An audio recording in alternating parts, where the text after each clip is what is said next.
maam Khalifa ne inna xayaara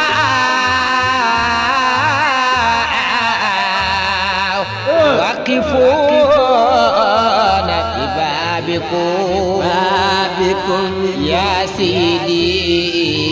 yaa Ahmad Tijaani maam Khalifa ne ka waqufin abdin daari'in mutamalakhin narju hujuma nadaka bil faydaani antal wali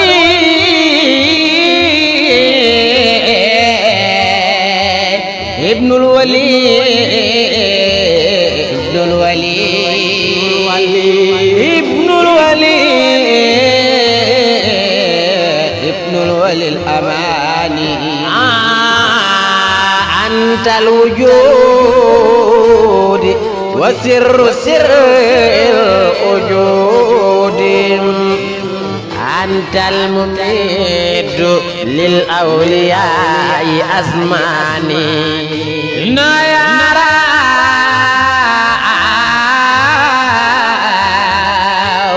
waqifuuna bi baabikum yaa sayyidi yaa Ahmad Tijaani maam Khalifa daa tilka wilaayatul wal ulaa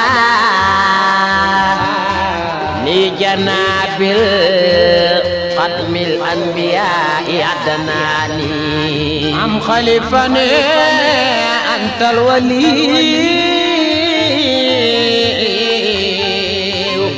ibnul wali ibnul wali Seexu Tijaanul wali ibnul wali al-amaani sallal ilaahu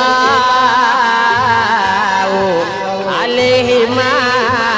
daamal waraa yaxtaaju min